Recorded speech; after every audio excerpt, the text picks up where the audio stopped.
And a pleasant good evening to you. Jamie Shell here with the Avery Journal-Times, here with a special Coaches Show update with the updates of our winter sports with basketball as well as wrestling. Of course, the wrestling team has wrapped up their participation down at the state championships in Greensboro today and yesterday, as well as Thursday, in both the boys and the girls.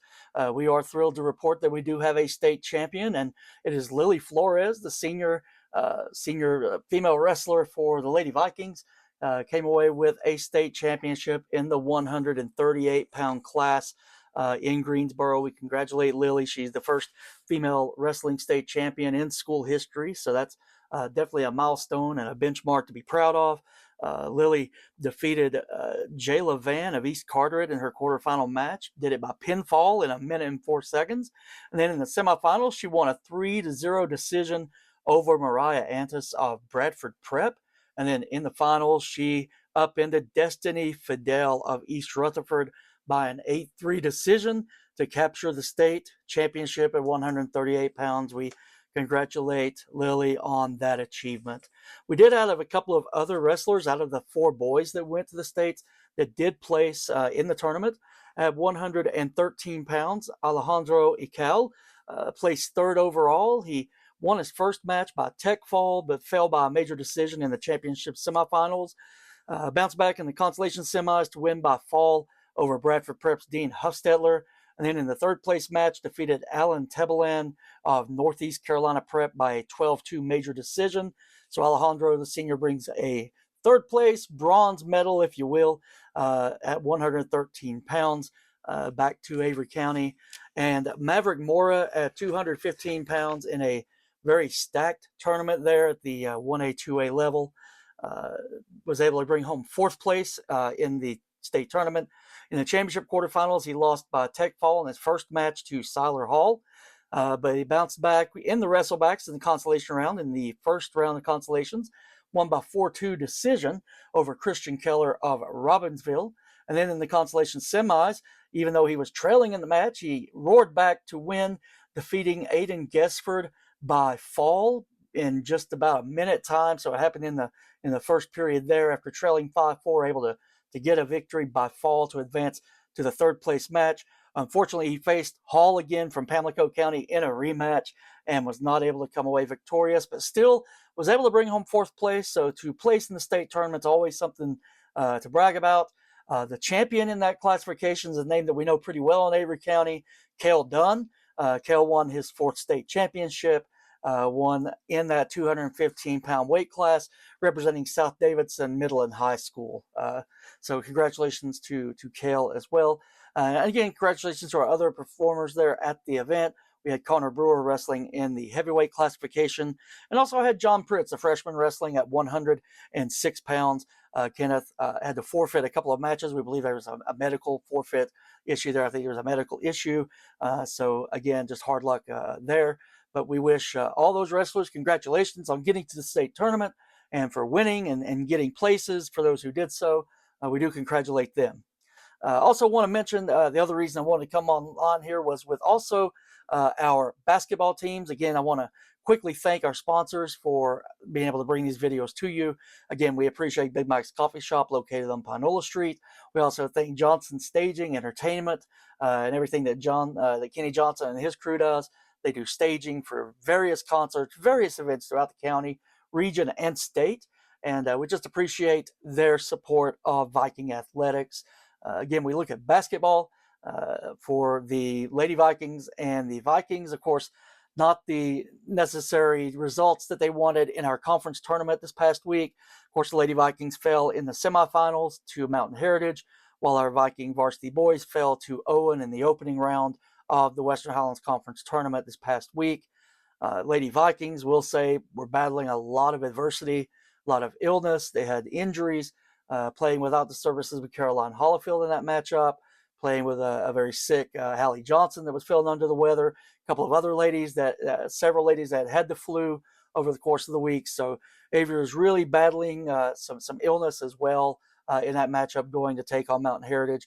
And I know the coach would never use that for an excuse, never use that for a reason. for performance, but it is something to take into consideration when you look at the team they faced in Susie Shelton's Mountain Heritage Lady Cougars. Again, congratulations to our Lady Vikings getting to the semifinals of that tournament. But we found out today regarding the state bracketing for the upcoming state playoffs that both the ladies and the men for the Avery High School Vikings will participate in the upcoming NCHSAA 2A state tournament. I'll begin with the women. Lady Vikings, they have a great seed. They get a bye in the opening round. Lady Vikings are a number 5 seed overall. In the tournament this year, the top 8 seeds get byes to the second round, and Avery will be a number 5 seed, and Avery will take on the winner of the first round matchup being played on Tuesday between the number 12 seed South Stokes and the number 21 seed South Stanley. So the winner of that matchup will come to Avery on Thursday evening when the Lady Vikings will host one of those 2 South high schools, whether it's Stokes or Stanley. We'll be placing a matchup against one of those, either the Saras of South Stokes or it's going to be the South Stanley Lady Rebel Bulls. So we'll see which one of those teams emerge victorious on Tuesday night, and they will come to Avery on Thursday. Should Avery win that matchup, they will play the winner of Queens Grant, who is the number 4 seed, who also gave first round bye, and the winner of the matchup between Albemarle, who's a 13 seed, and number 20 seed Swain County. Those 2 teams play on Tuesday as well. The winner goes to Queens Grant, and the winner of that will advance to the third round, the place to take on the winner of the second round matchup, which hopefully we hope will be the Lady Vikings. And those matchups, first round takes place on Tuesday. Avery will be back in action at home on Thursday night. And then the winner, if Avery wins that matchup on Thursday, they will again host or they won't host, beg your pardon, as a 5 seed. They could host a matchup on Saturday if Queens Grant does not advance into that third round. If Queens Grant, who is hosting the second round, does not win, then Avery, if they win, they will host that third round matchup, which takes place on Saturday. If for some reason, if Queens Grant wins and Avery's victorious, yes, Avery for their third round game, their second overall game, will have to travel to play Queens Grant in the third round. Of course, Avery in the same Western half bracket as Cherokee, 2-time defending state champions who, as you can figure out, did receive the top overall seed in the west side of the bracket. Also, the Lady Mountaineers of Mitchell also received a berth in the playoffs. Mitchell is number 17 seed. They will travel on Tuesday night to take on Bradford Prep. And their prize, if they win that matchup, is that they get to go play Cherokee on Thursday night. So do wish the best of luck to our Lady Mountaineers down in Mitchell County. Wish them the very best as well, representing the Western Highlands Conference. It'll be interesting other top seeds in the girls' brackets. Again, the number 2 overall seed in the West is Bishop McGuinness. Number 3, East Wilkes. Number 4, I mentioned Queens Grant, and 5 being Avery. The number 6 overall seed, as soon as I can find it on my list, is Christ the King. Number 7 is Murphy. And the number 8 is Hayesville. So those are the top 8 seeds. They all got a first round bye. They will again not start action until Thursday evening. So that's kind of the opening up here for the girls tournament. I'll move on to the guys tournament where our men, the Avery Vikings and Coach John Gage's team, found out this afternoon that they also received a berth in the state tournament. Avery will be the number 11 seed overall, and they also will host their first round matchup. So on Tuesday night, the Avery Vikings will be in action at Tommy Burleson Court in Newland. They will play host to the number 22 seed, which is Cherryville. So the Cherryville Ironman are coming up the mountain to take on the Vikings again in Burleson Court. They're in Viking Gym in the Octagon coming up Tuesday night. That matchup appears to be set for 6 o'clock on Tuesday. You might want to double check online for any of the times just to confirm that. The bracket that's currently being posted by the High School Athletic Association has that game slated for a 6 p.m. start. So make sure if you're coming in for that matchup, please plan to be there early. If you're a Viking fan, they can use the support. Please be there with bells on, if you will. Be there ready to support the Vikings. Be there ready to support the Big Red in that matchup against Cherryville. I believe tickets for the state tournament is $10. So do keep that in mind as well if you're purchasing tickets to come to that playoff game. Those are the state playoff ticket prices. So please be aware of that. And that's for guys and ladies and the gentlemen there. Now, if Avery emerges victorious in their matchup against Cherryville, they will then travel in their second round on Thursday night, where they will take on the number 6 seed overall, which is North Rowan.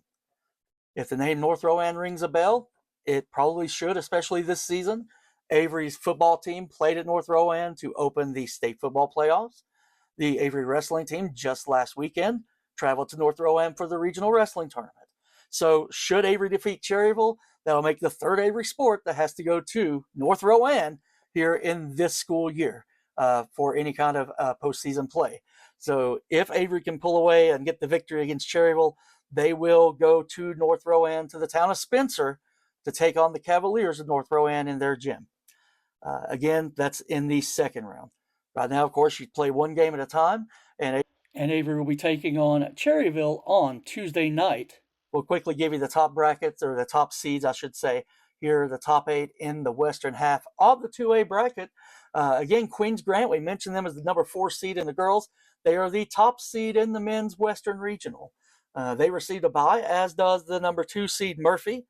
Number 3 getting a bye also will be the, let me see if I can track them down here. The number 3 seed will be South Stokes. They are the 3rd seed overall. The 4th seed in this tournament is Bishop McGinnis for the boys. So Bishop McGinnis, number 4 seed, gets a bye. The Cherokee Braves, they are a 5 seed. They get the bye. We already mentioned North Rowan to you as the number 6 seed. Eno River is the number 7 seed, while the 8th overall seed is Community School of Davidson. They are the top 8 seeds. Each of those teams will not play on Tuesday night. They will open their tournament action at home on Thursday. So we wish the very best, of course, the Avery Vikings, having, I believe, an 11-11 record this season overall. Of course, our Lady Vikings coming off their recent loss, but again, a very strong record for Avery, being able to come in and go and make their debut coming up this week, as they will take on the matchup against either South Stokes or South Stanley. Again, we wish both these teams the very best. Want to encourage you, they have home games, and that's fantastic. Both these teams will be playing their first games at home. Avery boys on Tuesday, Avery girls on Thursday. Again, I can't stress enough the importance of the support. Talking to the coaches throughout this season during the coaches shows, talking to a number of the players, they've always stressed the importance of having the support of Viking Nation inside of Viking Gym. So now's where it counts. You know, it's not a best of 7 series. It's one and done. So let's see if these teams can make a run in the state tournament. Let's support them along the way as they do so. And want to thank you for watching. I look forward to getting back together with you. Hopefully, we hope on Tuesday for the upcoming coaches show, where we'll be able to get comments from both Lady Vikings head coach Allison Phillips, as well as Viking head coach John Gage, about their seeding and about just about their prospects for the state tournament, as we get a chance to look at the bracket with them. Thank you so much for watching. Thank you for tuning in. And again, thank you to our sponsors once again, Johnson Staging, the entertainment group. We appreciate Big Mike's Coffee Shop as well. Please give them your thanks. If you see them in the community, or you visit their places of business, or you see them wherever they may be, please thank them for their support. Thank them for supporting Viking athletics, because again, we can't bring these to you without their assistance, and we appreciate all of their support always. And until Tuesday, hopefully for our next coaches show, it may be moved, who knows, dealing with weather and everything else, but hopefully we'll be able to bring a coaches show to you prior to the state playoffs coming up. Until then, I'm Jamie Shell with the Avery Journal-Times. Thank you for watching, and so long for now.